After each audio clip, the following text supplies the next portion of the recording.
So on this episode, we'll be talking to Dean Benson, founder of Visualsoft.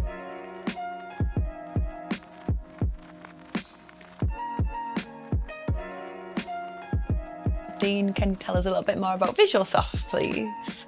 Visualsoft was started, Jess, in '98. So, put it in context. Google's incorporated. Google started in September 1998. We started on October the 22nd, 98, so a month after Google. 3 people started Visualsoft.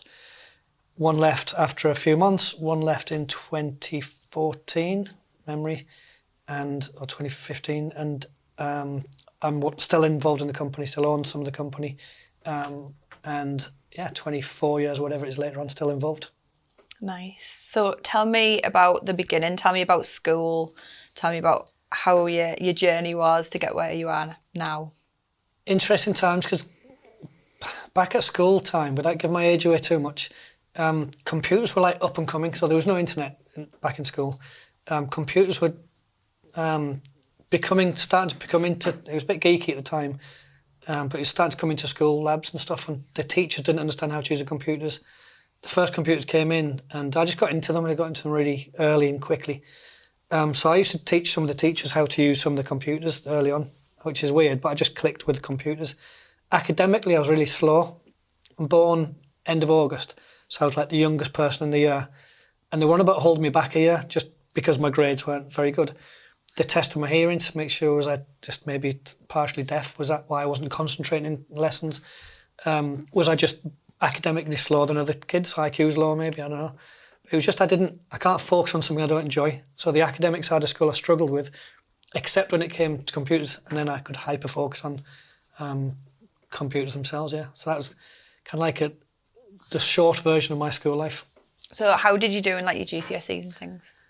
I think I did all right, like B's, C's, D's, I don't know. I don't remember. I just remember being super good in computers and pretty much average, terrible in everything else. I don't think I cared too much. I just knew that I had an affinity with computers.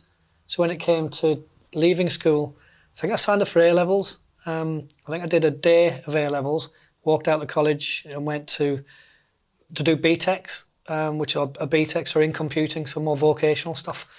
But again, unless I really enjoy something, I do struggle with focusing on the topic. I'm with you there. Yeah, it's like strange, right? So what did you do after the college, and how did you go in? Did you have a first job? Oh, you did. University after college. So again, I just knew I wanted to do something with computers, and historically just try and mimic your parents, and if they go to college and university, try and do the same thing. It's what your friends, your peers do to go to university. It's like a well-trodden path. So yeah, I went to university, but even through college and university and stuff, I was setting up businesses to do with computers. Whatever I could do to do with computers, or even non-computers, things like just making money to exist and to live, I would do right the way from school, college and university, yeah. What did your mum and dad do out of interest? My dad's a civil engineer, was a civil engineer, and my mum's always looked after the family and also looked after social care and the elderly, caregiving to the elderly. Mm. So then from there you went into your first job? Oh, I think I had a job for a little bit after leaving university, but when I say a little bit, maybe a month or two, until I was that person that went into the manager's office and said, I think I'm going to do this myself. You never want to be that person, so how you phrase those initial words are really important. But yeah, pretty much from there, just started contracting at ICI. So to do contracting... I was going to say ICI. Yeah, to ICI, which a lot of people did at the time. But to be a contractor, you had to have your own limited company. So probably that's how I know to set a company up really early on. I knew VAT returns accounts. So I was kind of forced into having my own business. The government had and still has something called IR35. They brought it out, which stops you being one person as a limited company working for one company. So the thought is you're really just employee and trying to dodge tax. So because of that, really, the government encourages people to have more clients to become a proper company. So I did start picking more clients up and doing ICI plus other contracting jobs, all in the field of IT and software. So how did you start knowing like a niche product? How did you start figuring out there was something behind the scenes? I don't think I did. if I'm honest, I just knew, again, that affinity to computers. The internet was pretty new at the time. It describes a fad. It sounds really old when I say this, but it was described as something that might come and go, the internet. I was always really good with programming on computers. I just understood it. It kind of clicked in my brain, like a bit like a jigsaw puzzle when it all clicks together. So all my life, really early on, from the age of dot, I was programming computers before lots of other people were. So my jobs were always in programming. As soon as the internet came along, programming on the internet became a thing. So now websites are dynamic as opposed to websites that were just like HTML and brochureware sites. Did that really early on as well. So how did you... I know you started in your bedroom, didn't you? Well, yeah, I did. When I was at ICI, I was obviously on site with ICI. But then when we started Visualsoft, I met a couple of good people at ICI. And the three of us had we're in a similar stage of our lives, I guess, early on. 3 separate companies. We just met and gelled. So we decided to set up a software company. At the time, software is probably not the right word, but visual, because we were doing things visually in software. Visualsoft came about. The 3 of us set it up. And that's really how we started. But it was started in the bedroom of my house at Martin. So like a real .com success story from the start, ground roots. I like that. Growing up, yeah. So meetings used to be in my front room. Dickinson D's, good guy called Nigel Williams that I still know now, came around my house, small house, and he came in the front room. It feels out of this world when you start getting business people come around your house for business meetings, and that happened really early until we had a couple of clients and we needed an office. So what did your other 2 business partners bring to the table? Do you know when you start out, Jess, you know what this is like. You just need confidence. You just need someone to bounce an idea off, and you need someone to speak to. The 3 of us were at a similar stage. We all had different skill sets, and we just bounced off each other. We could go out for a drink together, have a chat about business, and just really work out how to grow a business online. Mm-hmm. How did you, I know you mentioned to me before about a story, your mum gave you some money and then you had to go and face her and you didn't have the money back to her or something? Yeah, there's a few things that when you start out, you don't know what things cost. You don't know how to start. You just don't know how to grow because nobody's done it before when you first start out. So I think it was interesting. I think the first bank loan was like £20,000 and it irks you. It sits and eats you up because you think, I owe the bank 20,000, but you use that £20,000 to invest in staff offices, like business rates, all of the things that you need, software. We got that in, paid it back quite quick, gained a couple of clients, and now we've got regular income. But we wanted to scale a little bit, and I did go to my parents, who gave us an investment, a sizable chunk at the time. And I remember the day we had to pay it back, and we didn't have the money in the bank. And what you have to do at that point is 2 things. One is an uncomfortable conversation with the parents, but it's no harder, it's no easier, than speaking to a bank. Is speaking to your parents is more difficult if it's family money. And it allowed us to hyper-focus, a very strong word, to say, my parents are not losing their money. So no matter what I have to do now, we will grow this business in order to repay debt. And we did. It paid it back within a few months. What I was going to say this, what did you find scary, the bank or your mum and dad? I think when it's I don't know, different. I guess mum and dad is because you don't ever want to take a friend or family's money and not give it back.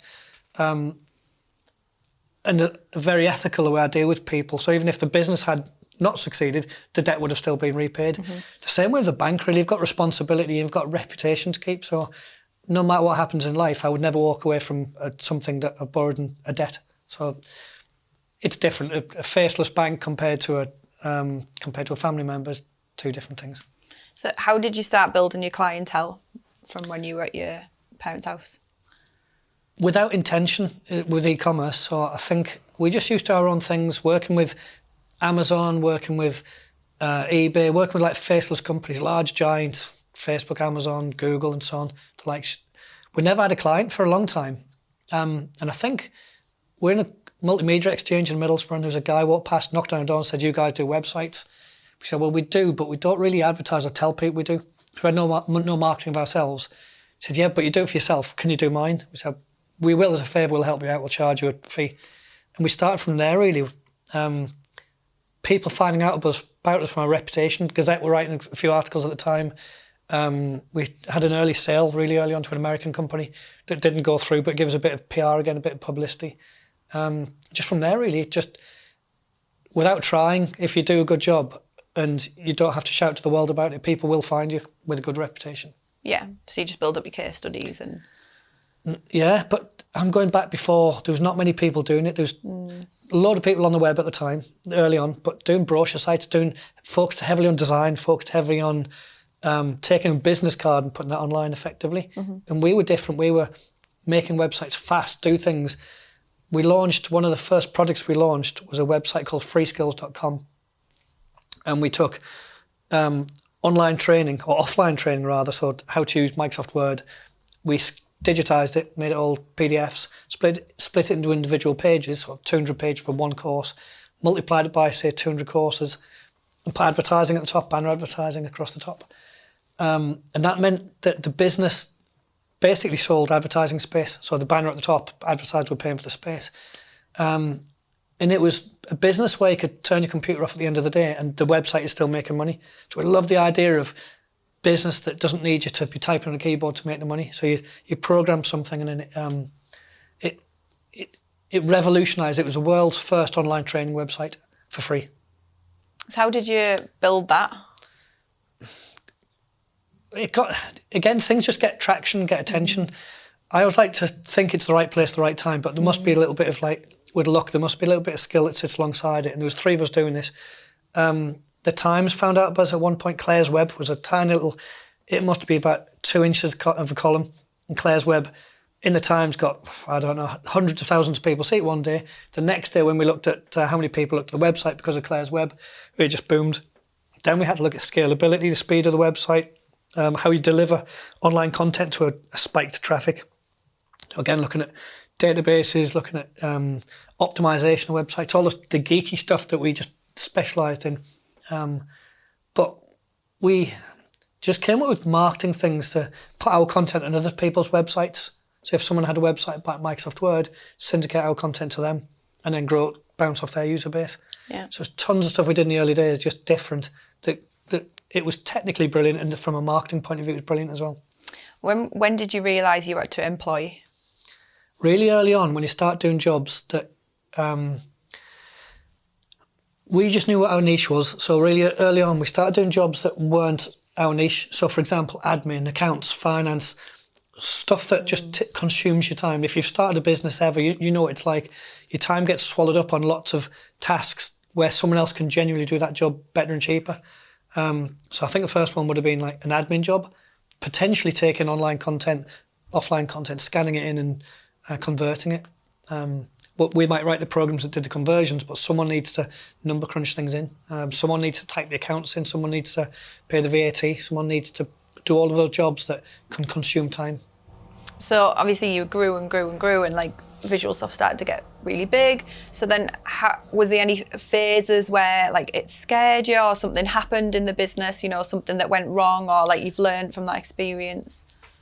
I don't think things scare me in general. Definitely not business, but there are moments, and I always think of business like a book. You got chapters of a book, and there's always a next chapter, and there's always a pivotal moment that marks the end of one chapter and the start of the next chapter.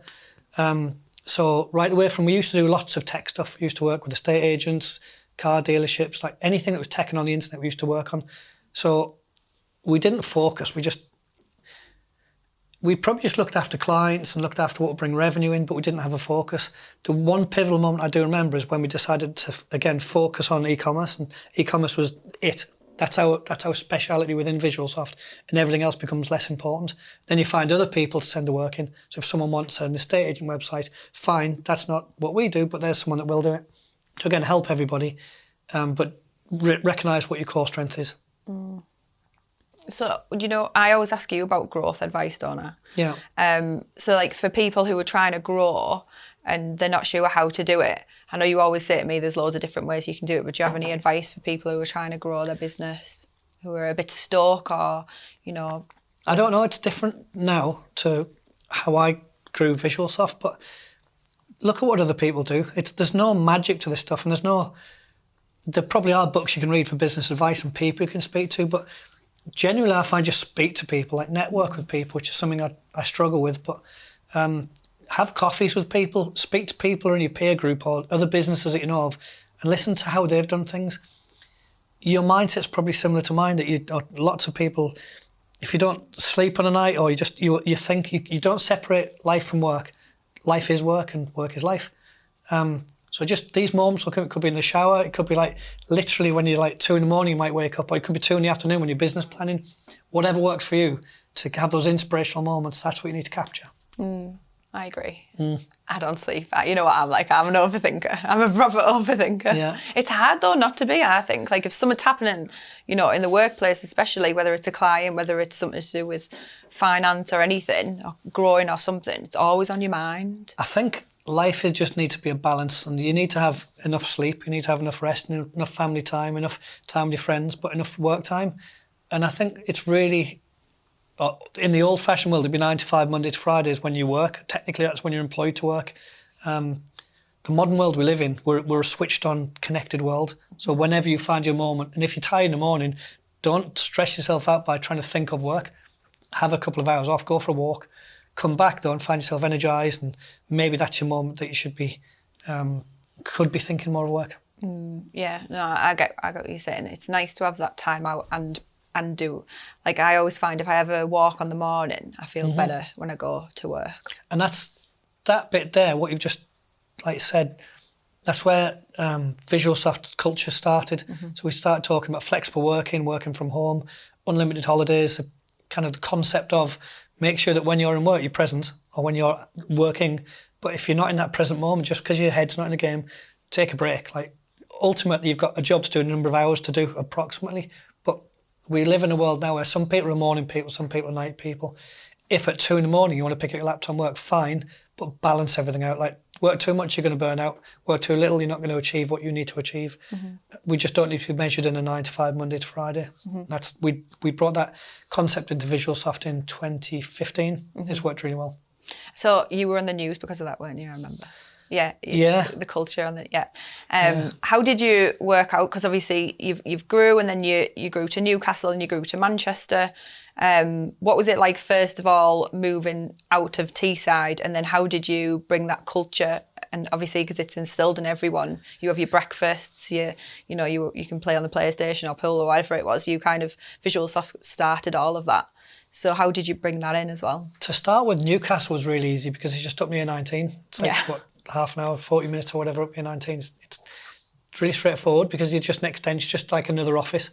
As far as the culture goes, culture is normally defined by the leader at the top and the management team.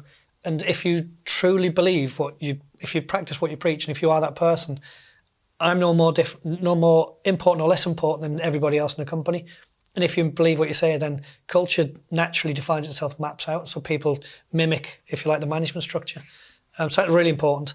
In terms of things like pool and whatever else, it's just being flexible. It's about having breakout areas, which I think in 2022, like this is normal, isn't it? Like having sofas in the corner, for example. 20 years ago, that was unheard of. Like more of a banking culture existed back then. Now it's like breakout areas and people being a bit more relaxed with work, but still working really hard. Yeah. So as far as the Manchester office was, how did you decide to go there? And that's a little bit more, 2.5 hours away? Manchester, so we look at new offices. I guess every business does this for a number of reasons. It could be because there's a client base around that area. Ours is mainly to do with staff. So there is, in technical and digital, there is a staff shortage of talented, brilliant people. In Stockton-on-Tees, we like to think that we capture new people whenever we can, but we've got a ton of good people working for us. Newcastle brought us a new geographic area for talented technical people and marketeers and talented technical people and everybody else within the business. Manchester just gives another area. So like tech came out of London and went to Manchester, BBC and so on, relocating over there, and just a good hub of talented people. So again, we just look at where we need to be. Clients travelling, Manchester's easier for them potentially, but definitely for the staff is what we'd look at as well. So you have a really good management team around you. Obviously, you have Duke, Tim, and I always say I would love people around me who are so brand advocates like they are for Visualsoft, and you have them really good people around you, and you have done for years. How did you pick those management team around? How did you pick those people? Like, how did they get so loyal? You know, Rich has it at Salesfire. He has his few people who are loyal, and they'd run through a wall for him, basically. I think you just find from working with people, I don't have the skills needed to run or grow a company. I have the skills needed to identify the people that are really those team players, and it's the we, they're not the I. And if you find those people, and they'll naturally float to the top because they'll stand out and they'll bring something to your company that your company doesn't have. They might bring marketing expertise, they might bring management skills. Naturally, as you grow your company, you'll identify new gaps, new opportunities. And some people, we call them lifers, and in tech it's really rare. We've got people with 10 years plus service, 15 years service, 20 years service is coming up for us, Visualsoft now. Some of the people that worked with us. This is unheard of in tech, but I would say if you cut them in half, they say Visualsoft on both sides, like through and through. When you find those people, you know you've found the right person. You reward them, you recognise what they've got, and they're just part of the journey. And they define the future. And working with good people, you need a team around you. You need a team of everybody. Like, I remember Tim trained us about branding and everything when we very first started Social Allies, and I always remember him saying, you want people in your team who you'll go to a barbecue and you don't mind talking about work because it's not work, and he's like and he's so happy to be talking about Visualsoft, and he's like a brand advocate everywhere he goes, and I love that. Yeah, just passionate people that you get on with, people are easygoing, but people that, whatever your culture is defined as, whatever you're defined as, if you can find like-minded people who are on the same journey you get on with, it just makes life easier, doesn't it? And if they're advocates of the business, they believe strongly in the business, you're on the journey together. And I know it's a bit cliche, like a bit crass, if you like, but we're all on the same bus, going in the same direction, shooting for the same journey, like that North Star, that's what we're aiming for. And when you find those people, you know you've got them. And ideally, the best company you could be in is where everybody's of the same belief, has the same vision, has mapped out. You've talked about where you're going, you've talked about what the future is and what it feels like to get there. And that's the best thing about growing a company, is getting that joint vision. How do you, because I know you guys used to send questionnaires out, didn't you, to all your staff? I think that's a good idea, because I think the feedback's really good, because you learn things and you'll recognise things that you'll never ever know. Yeah. We've started to do that, so I'm just wondering like how that came about as well. What you find if you're in a room with people, you ask people's opinion, you'll find quiet people, more outspoken people, just different personality types. More so recognised on Zoom. There'd always be one person that was on the Zoom call that was the quiet one. For their own reasons, just may not be as confident. So we recognise that some of the best ideas come from within, from any part of the organisation. As you grow, these numbers stick out. There might be more people that have a louder voice, more people that have a quieter voice, whatever. So we started sending out anonymous questionnaires. So you don't know who said what, but you know what they've said. And it's really important to capture all of that information, to use it to benefit the company. And it could be anything from there was no deodorants in the male and female toilets. Easy fix, put some deodorants in there. We didn't even think of it.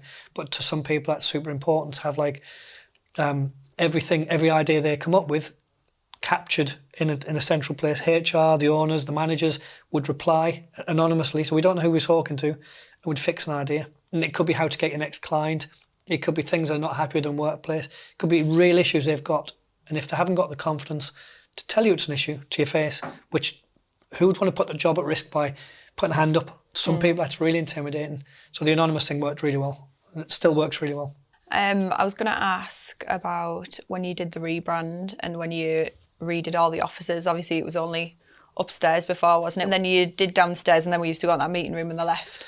Then you did all the right. Yeah, we've rebranded so many times. Like, it's hard to count how many times. We've moved office more times than I care to remember. And the most recent one was done with Better Brand Agency, Mark Easby, and did such a good job. The challenges on things we didn't understand. Excuse me. When I think branding, I think logo. I don't know why, I'm just old-fashioned with the view of like what a brand is. It's just your logo, right? It's not. It's the colour, the message, it's the words, it's the story behind it. And Mark and his team came in, did a super job.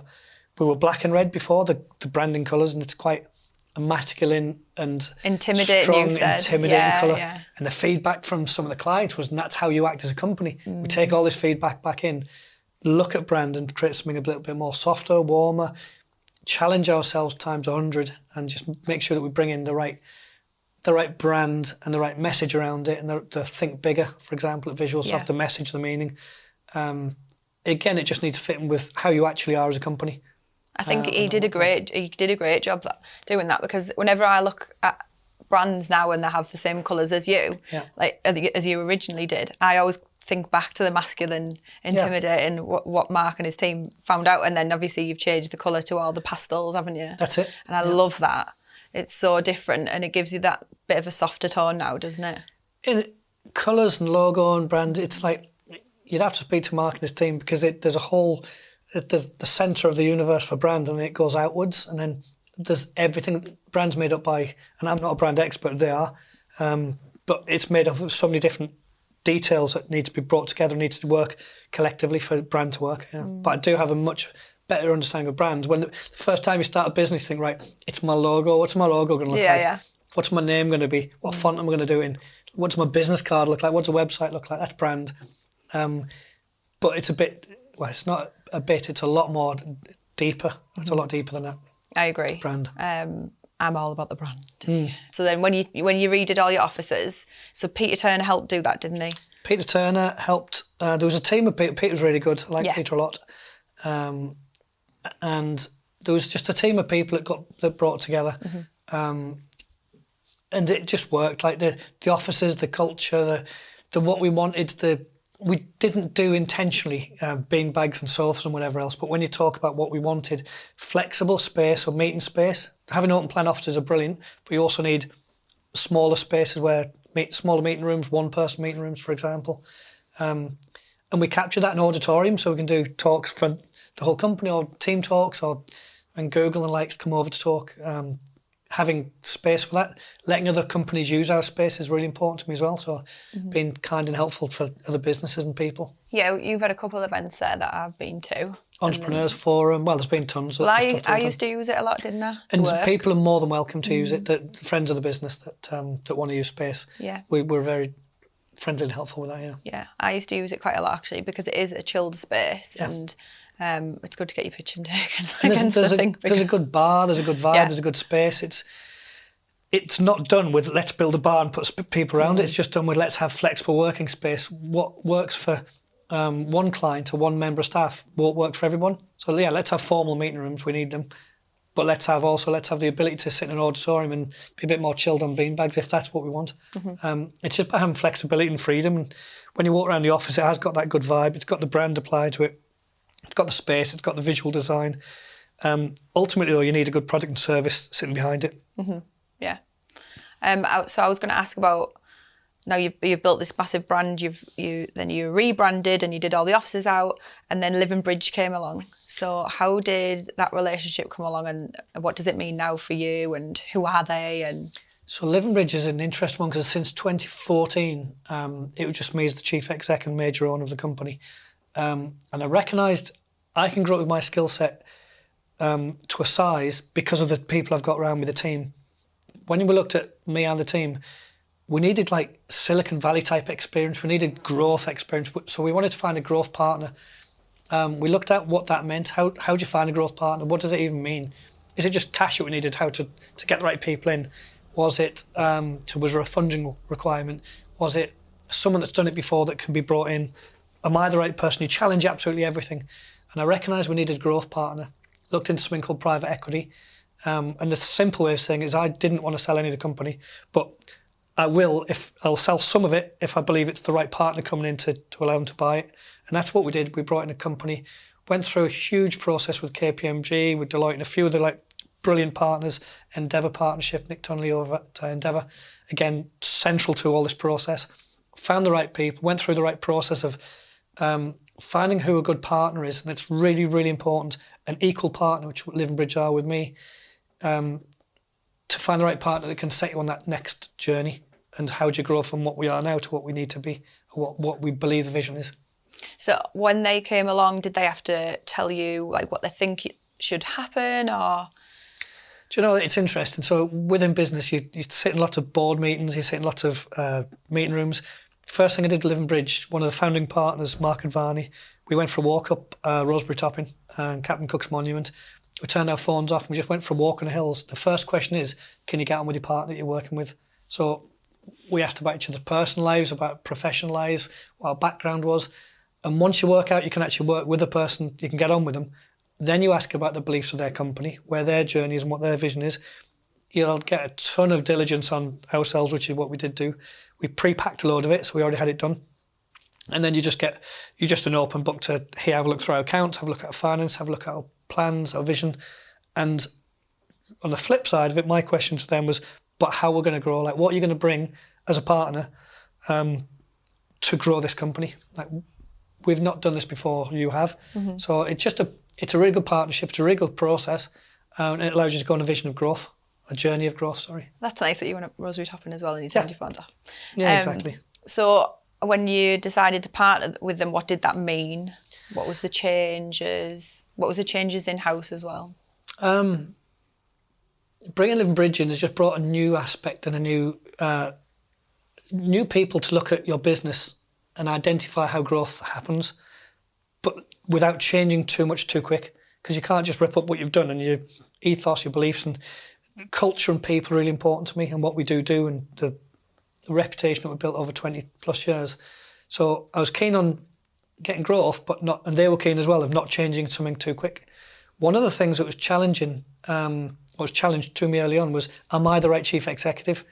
And at the time, I'm thinking, well, I've done it for this long and I've been a solid chief exec since 2014, so I feel like I'm doing an all right job, but I don't know what I don't know. So we just did a little process looking around at what the alternatives were. And Tees Valley didn't have anybody that I could think of in mind, or when we looked around. UK didn't have anyone. And we found a guy called Lenny Nash, who now is the chief exec. We found him in Silicon Valley. So from Silicon Valley to Tees Valley, success story. I remember you telling me that. And Lenny's such a good guy. So Lenny started at the start of this year. He's the chief exec. I work alongside Lenny if he needs some help, but he's the chief exec. I'm one of the founders, still remaining, the only founder left within the company. And me and Lenny are friends, we get on. And Lenny's job now, if you like, his passion and belief is how to grow the company as the chief exec, 9 to 5, Monday to Friday, or whatever hours he chooses to work. That's class. Yeah. So what's Lenny's background?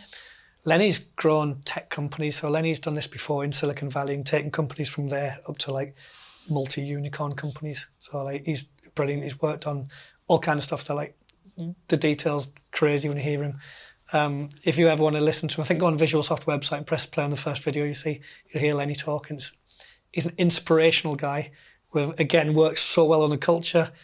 Probably need to learn that UK roads are narrower than American roads. He's nervous driving around the countryside because this is how do you fit two cars down a country lane together. So a little bit of a culture, but Lenny's doing so well, has done so well, and so much more to come as well. That's amazing. Yeah, so like that's Living Bridge challenged me on that one. Again, I'm super receptive to any idea that people come up with, including, am I the right person? And sometimes in your business, you got to say, well, let's try someone else and let's see how it goes. And that was the right decision, so I stand by it. Good. What did Lenny have to embody the Visualsoft, era and culture and everything? He didn't want to come in and change anything, and it's really important, I think, for everybody within the company. That's what we've defined. It's Lenny's decision now. Do we challenge something? Do we have a look at it? He's got a brilliant HR team, brilliant people around him. Again, super good exec team, senior leadership team. Everybody around Lenny is on fire, literally. I genuinely mean this, that the people within the company are brilliant. And Lenny's I think the first 90 days like a listening period, find out what's going on, and then make changes to facilitate growth. That's wicked. So did it mean changes in-house as well, like to your current team, and, did he bring new people in? Do you know, I talk about chapters and chapters of a book, and Living Bridge came in November 2020, so like kind of mid-COVID. And it felt like we'd turned a page and it was like the next chapter. So some people decided that's not the journey for them. And they've done the time, if you like, within Visualsoft, and it was time to move on. So lost a few people off the senior team, not many. The majority stayed and got on board with the next chapter. But it was definitely a moment where you think, like, what does the future look like? What does Living Bridge mean? Do I want to be in this growth journey? But it enables you to also attract new people. So that I want this growth. All right, how do we get from this size to one multiple times bigger? Lost a few people, gained a ton more people. recruited, I don't know, another 100 people or something. We talk about growth, the new vision. It's an exciting time and it's changing times, but changing times in a tech company is normal. Changing times in a growing tech company is normal, and it's exciting as well. And we've grown, not shrank. Can you say any like targets or anything about what Lenny's got in mind, or like aspirations? Like what are the projects? It's interesting. So within private equity, it's not a secret, it's a formula. Normally, private equity invest in a 3 to 5 year cycle, and they try and grow a company. On average, it might be, say, 3-fold over that time, 4-fold potentially. That didn't excite me, and those numbers don't excite me. So I can't tell you what the numbers are, but I can tell you that the growth of 3 times over 3 to 5 years, it's going to be far greater than that. A T-side unicorn would be really nice to see. So just watch this space, yeah. A T-side unicorn would be really nice. So when we do the branding next time, Mark, I'll have to put a unicorn on. You'll have to put, £1 billion plus company. Yeah. Love it, yeah. It's because it was started, I'm one of the founders, and it was started in my bedroom back in '98. For it to become £1 billion plus company, and if that's an aspiration, it might be a little bit further away, but if that's an aspiration to get to that company size, and not just about that, it's not about the money, it's about the people and journey, it's about having fun, it's about the feeling of success, it's about because of us all, we're all on this together. And that's really nice. It's really rewarding to go in the office now, just see people smiling, laughing, clients being successful, like with the clients we've got, with the partners we've got, and with the staff that we've got, working together is really important. So when you step down, if you like, you have so many other projects that you've got going on. Yeah. Obviously, you've got things going on with your charity, Tech Equal, you've got Truffled Hog Laura, but you also invested, well, a couple of years ago, you also invested in other businesses, me being one of them. So we were business partners. Yeah. So for those people who don't know, like we used to be business partners, didn't we, along with Mark Leader. That's it. And I'm just wondering why, so obviously when I spoke to you for the first time, we were in Hampton by Hilton, I had to give you like a Dragon's Den style of what I wanted to be. Yeah. I do, yeah. And then I said to you, what did I say? You said, how big do you want it to be? And I said, well, what's Visualsoft worth? I want to be bigger than you. Yeah, good. Right answer as well, yeah. I like it. So how did you make the decision to back me? So I've always tried to help people where I can. And help might mean invest in the business or work alongside them. I just like some people you click with and gel with. I think we click quite early on, like how we got on as people. And I like it when people are underconfident, but you know they've got with a little bit of a push, they can set themselves up. And that's where you were. You were underconfident. How do I even set a company up? What do I do? And a tiny little push and a tiny little bit of a confidence boost, saying that you are as good as if not better than everybody else at doing it. And if you've been totally honest, some people are just blagging it. The majority of us just blag it. It's just a level of confidence to get to that point. Just to hear words like that and just to have my support and backing, I think that's what I wanted to give you. And then just, I don't know, like, I don't know more than anybody else. I just know how I've done it in my way. My way might not work, but there'll be some things I've learned that can help you. Yeah. And some people I know and some contacts I know and some open up a little network of, say, what about speak to them and speak to this person? And it's nice helping people. It's rewarding. So, well, I always remember when I was going to take the leap from the job I was in, and you said, you can grow it organically or you can grow it with my help. And I was like, I think I'm going to go with Dean. He's built X amount of company. And it wasn't the money side of things. It was more the person on your team who I needed from the start, and you and Mark were, there, weren't you, straight away, and you set me up in sales fires with Rich office, and the table and everything. But for those people who are wanting investment and things, and they're wanting people to invest in the companies, do you have any advice? Do you know, it's not about, I'm glad you said that, because it's not about the money. Money's secondary to doing the right thing, having the right vision, having the right people around you, having the right confidence, having the right balance. But yeah, to grow a company, you are going to need money. You are going to need investment of sorts. You could do it yourself, or you can accelerate it with finance, for example. So there's, again, just to be clear, there is no right and wrong. If you're looking for an investment partner for capital side, please do. If you're looking for help and support for your bank, please do. Like whatever works for your goal. What I like is helping others to recognise where they see their strengths and where they need the help and support of other people. And it's just surrounding you with people that are going to facilitate your journey and your growth. It's your book, it's your chapters, so your journey will be different to mine. Mine will be different to everybody else's. So I think I just get a little bit of a kick of helping people and seeing other people succeed. It's rewarding and it's satisfying just seeing people smile and get on. I think for me, you give me, like, when obviously you used to come in Richard's office and things, is silly things like, remember we were talking about reports, and you were like, get this, this and this, you need this, this and this, and then because I'd never done it before, and when you have you saying that, it's like, oh yeah, and then that I take that along with me, on the journey, and I remember what you've said. So it is important to have the right people around you. I agree with you. I don't think it's the money side of things, because it was for me having the people who were with me. And I tend to have done that same kind of belief. Maybe it's my style and it's not with intent, it's just how I am naturally. But Laura at the Truffled Hog, for example, really successful business in Stokes, who I'm working with now, who knows everything about hospitality, knows how to create a brand, has done a fantastic job, but wants to see the next level of growth. And then I'll come in asking probably dumb questions, but new questions on reports and KPIs and views on stuff, challenging stuff, not recognising the fact that I'm not an expert in this. I just have my own questions and way. Or Georgina at GR Estates, estate agent in Teesside, again, does a really good job, and I'll help and support and be there at the end of a phone or go and grab a coffee or whatever. It's just exciting helping people to recognise, to allow them to enable growth. And I think that's what I like to think. I don't do this on purpose. I can't help.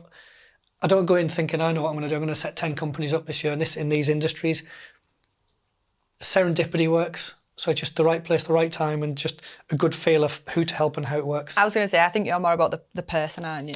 The person. You've got to get along with them. Passion and their belief and the business and does it create a little bit of like enthusiasm? Can you detect that they've got the want growth? Some businesses, by the way, are fine with that growth. They just tick along and support their lifestyle, and that's fine, by the way, recognise it. But that doesn't excite me. What excites me is thinking, this time next year, how do we double what we're doing? How do we get 20 new clients on? Be it Rich at Salesfire, again, great guy. Be it a charity and what we're going to do inspirationally to help Teesside and Middlesbrough specifically on the tech stuff.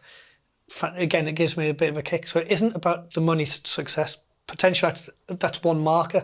You can see your impact if you've made this much, and now you've made this much. Nice. But you've got to have fun on that journey. You've got to have passionate people around you, and you've just got to enjoy it. Time on this planet's quite short, and you've got to recognise it. Being around good people and doing nice things and helping other people, I think that's what I enjoy, and that's what people around me kind of get a bit of a vibe off as well. Yeah, I think so as well. So obviously now you've got time. What type of things do you do every day? Because I know you're involved in a lot of projects. I'll talk about Tech Equal after. What else are you involved in at the minute? So I don't know why my personality type is I have a very short attention span. So it's like so hard even to get me here today. I think it was quite difficult. Yeah. Sorry. So I tend, no 2 days are the same in answer. I don't live off routine. So I don't say every Monday I'm doing this, every Tuesday I'm doing this. So I tend to be involved in lots of things, either investments, friends with businesses, just life. And I might wake up in the morning and have no plan, and suddenly a plan will come to me thinking, I know what I'm going to do today. I'm going to do X, Y, and Z. It's random, if I'm honest with you, and it just happens. So obviously appointments get booked in, meetings get booked in, fine. But I tend to work more off what I feel like doing that day, who I can help, and that type of thing. But I'm involved in a ton of stuff. And I said earlier, it's not on purpose. I don't wake up thinking I'm going to make an investment this week. But I could be sat which I was in Truffled Hog, and meet someone like Laura and think, I can help her business. And you get speaking to someone and does she want help? Is she the right person? Is the business right? Stuff like that. By chance and good fortune, you bump into the right people in life. And it sounds a bit cringeworthy, but fate plays a big part in all this stuff. Finding the right people, the right businesses, the right opportunities. You create your own happiness in life. And if you're on with the right companies, the right individuals, then Yeah, I don't know if that's answered your question or just a rambled Yeah, nonsense it has. of my day. Can you name any businesses? I'm trying to give you the Social names. Allies is probably the best one. All right, go on then. Yeah, there you go. Social Oh, Allies. like I mentioned, Georgina, GR Estates, Yep. Sarah Hewitt from Tech Equal. Yep. So Laura Hall from Yep. Truffle Dog Yep. and 427, which will be coming up soon in Stokesley. LBH Bars, Andy Nanth, who Yep. Artisan in Martin, in Gisborough, Was Roman Block, Road. now Was Block Artisan. is now Artisan, Yep. yeah. It's just stuff like that. Salesfire, Rich, like Yep. Referry, Vicky Hawkins. Yeah. Like there's a ton of things and people I've been involved in. I'm probably named about 20% of what I'm Ash. involved in. Yeah, Ash, my converter. yeah. Like I'm missing out everyone here. Yeah, you are. Feeling like a bit of nervous Pressure. anxiety. I've missed them. I'm sorry. You are important to me. I'm involved in a ton of stuff, and some businesses I literally would just invest. Some business I invest with time, some with money, some with business partners. Again, I've got a very good friend, Mark Leader, that Yep. I work alongside on a ton of stuff. I just do things that I find enjoyable with enjoyable people who you can be challenged and go on growth journeys with. Mark does not like to be on camera. I don't think you'll get Mark on a podcast. I'll but never ever. I challenge you. I will challenge him. Yeah. Don't worry. There we go. I will. You haven't got a cat and hill chance. Nah, no. But there you go. But yeah, like people, like being surrounded by people like Mark and good friends. Yeah. My best friend Steve's like a legend. Yeah. But just having nice people in life, having a nice challenging things to do. My brain never stops. Just having a balance, and that balance doesn't have to be about work and investments and business and stuff. It could be about going for a walk up Captain Cook's Monument. It could be being at home and being happy that like things are working well. Time with the family and kids, just anything like that. Whatever creates your happiness, I guess. Again, it makes it sound zen-like. So where? I'm not. Yeah, it doesn't. No, you've answered my question. Good. So, Tech Equal. How did you come up with the concept for Tech Equal? We've got Sarah Hewitt who is working on it, and she does a very good job. God, yeah. You've got a few corporate partners now. Yeah. Hello, us included. So, Tech Equal is an interesting one because I think at the start of lockdown in 2020, I remember PD Ports put a bit of money aside to help schools where they didn't have the equipment. So, like a digital poverty, they called it. And I'd never heard of the phrase digital poverty. Or what even is it? Because I'm born in a world where if I wanted equipment, I've always had equipment, and the same as people around me and my kids and stuff. So digital poverty doesn't exist in my world. Words didn't even connect until I started understanding it and speaking to up to 37 primary schools that exist in Middlesbrough. And you start speaking to one of the schools was North Ormsby Primary Academy, a brilliant school. Spent some time with the kids there and the teachers and head teacher, and understood that kids haven't got the same because of either upbringing, the area, the background, whatever is not their fault. They've got different equipment, or the school may not have the same funding. So PD Ports put some money aside to help it out, and I think I donated a little bit at the time. Spoke to Andy Preston, said I want to drop some money in and help out, but I would rather have created awareness than put money in, but the money created the awareness. I think it was a £20,000 investment, and on the back of that it raised £80,000 across 37 primary schools with tons of kids in each does not fix the problem. So again, it thought, well, I've done good, but I haven't made a difference, a teeny difference. So the next year I did another investment, and then thought, I can't just invest every year and this 80,000 turn into a bit more. That's not going to work. So I wanted to create a charity. I didn't even like the word digital poverty. The word poverty insinuates like it's their problem, if you like. It's not.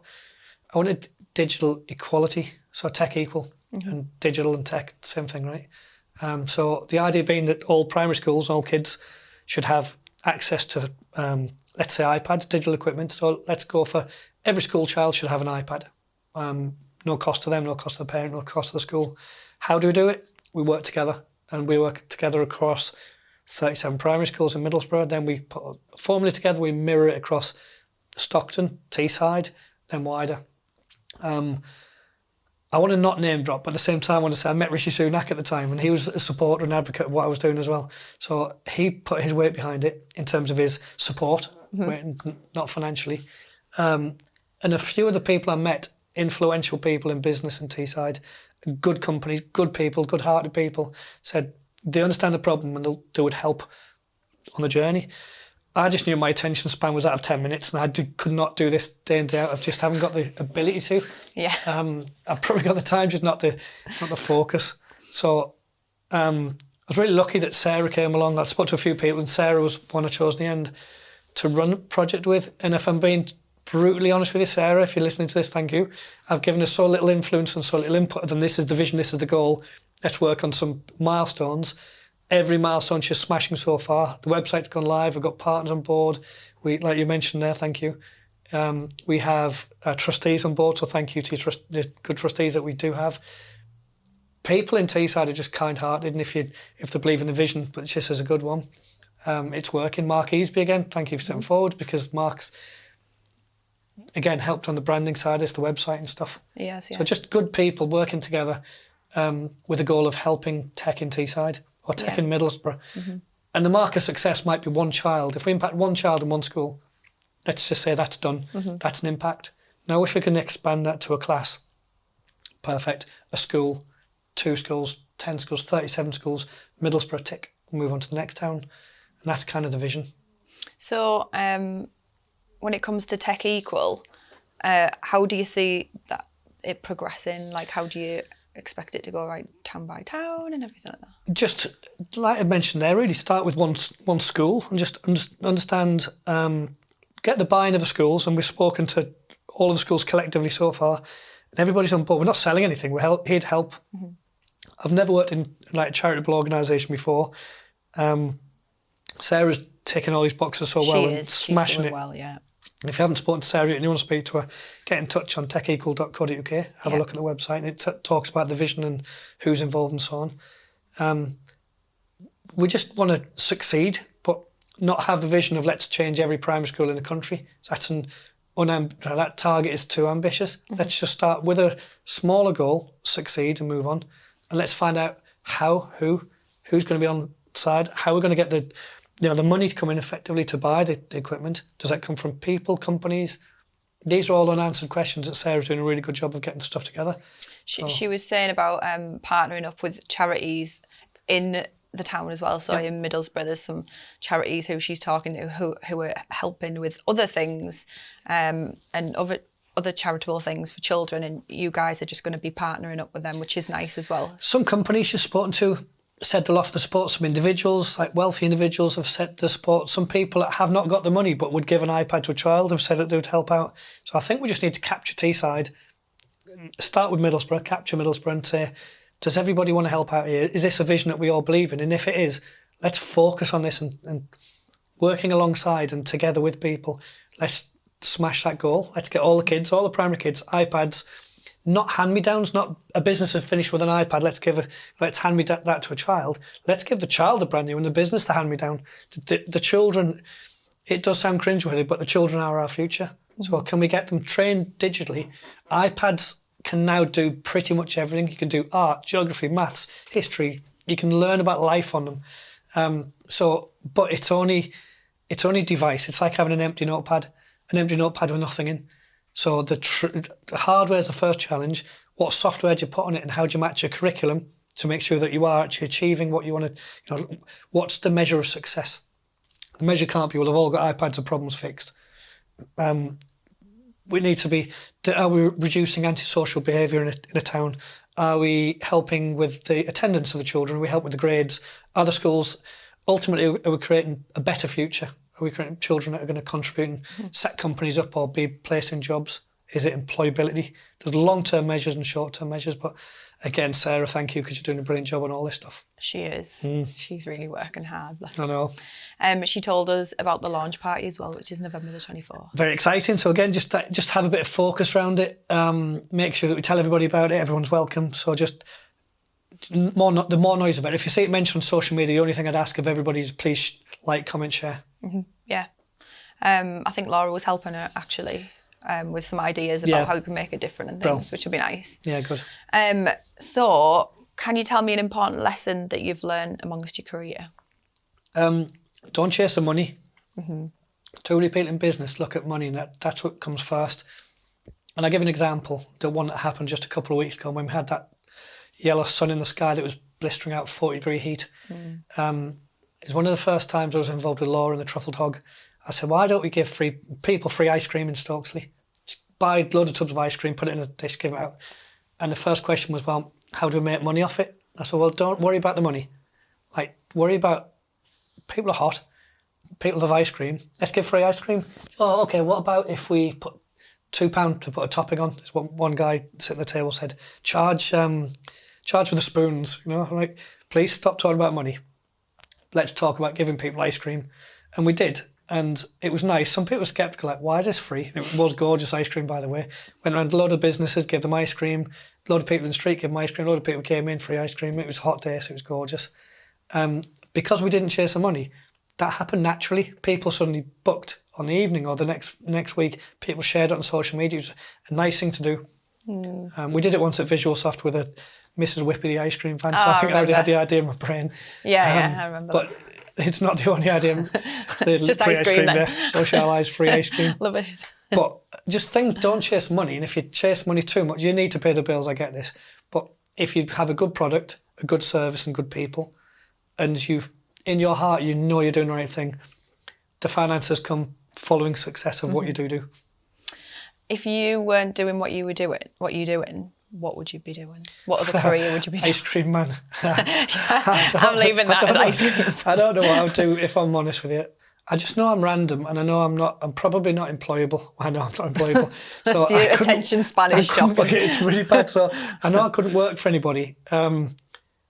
I don't know, if I'm honest with you. It would definitely be for my own business. It would definitely be something I do. But if it wasn't in the field of computing, let's ask that question. I don't know, like, it could be anything. I'm going ice cream. I think ice cream. I'm going to stay with ice cream and buy a little van and... At least you don't have to concentrate too much. Just do this and pour it, love the ice creams, yeah. Or a bar. Do you know what?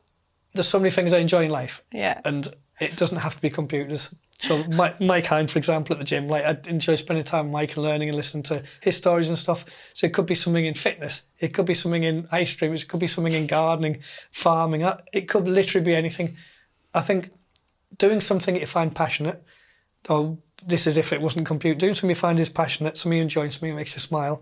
And when you get up in the morning, you just feel that little bit happier with good people.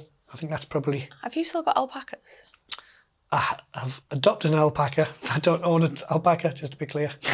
Yeah. Oh my God. Not yet. No. I thought you had... Watch this space. Oh my God. It does not surprise me. Yeah. Tell me some influential people in your life, either from the beginning or now. Like, I don't do the famous people thing. It bores me. It doesn't interest me the slightest. People that influence me, people that inspire me, are people that surround me. And I can name every one of my friends and tell you they inspire me because of this. And spending time around good people and listening to how they handle situations in life, it'll come from the least suspecting person, you think, and I'll feel it. And sometimes tell them, you inspire me. And it's that, I don't get inspired from reading Richard Branson's latest book and think, wow, what success. Yeah. That doesn't bother me. Being around good people, having good friends, and just, don't know, just daily interactions inspire me. What about 3 books? I'm not an avid book reader. I think I've read 2 books in my life. Love the it. first one was Who Moved My Cheese? And I think in lockdown I bought 200 copies and bought them out to a load of people. I thought you did that. And I did do that. It was a good book. It's only small. It's got big letters in, so you can easily read it in about an hour. The second book I read was Lance Armstrong, his autobiography before he got found to be a cheat. The day I finished the book, I think the next week he was found out to be a cheat. So I felt as though my whole time had been wasted. Been so robbed. I've not read a book since. Yeah, I don't read books. I don't even listen to like audiobooks, so it's something I might start doing, but I don't read books. Movies? Yeah, now and again. Please tell me you're in House of the Dragon. Oh, we can't be friends anymore. You're going to list like this one. This is 1986. It's an old one. Ferris Bueller's Day Off. Okay, so if you haven't watched it, it's on Netflix. Right, okay. So go on watch tonight and watch it. It's an old film. It's quite funny. I'm not. Do you know what I tend to watch if I put the TV on? More like YouTube stuff. Yeah. I like short content. Yeah. A 2-hour film's a long time to sit down and watch. Don't you watch Game of Thrones or? No, like it takes me a lot to get into a new Netflix series. Like there's probably one a year that I can really get into and like not sleep for a few days or that type of thing. Yeah, that does happen now and again.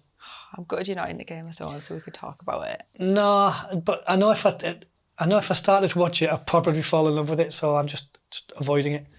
Too popular. When you do, tell me. Yeah, well. Do you have a question that you wish I'd asked you that you would have liked me to ask you?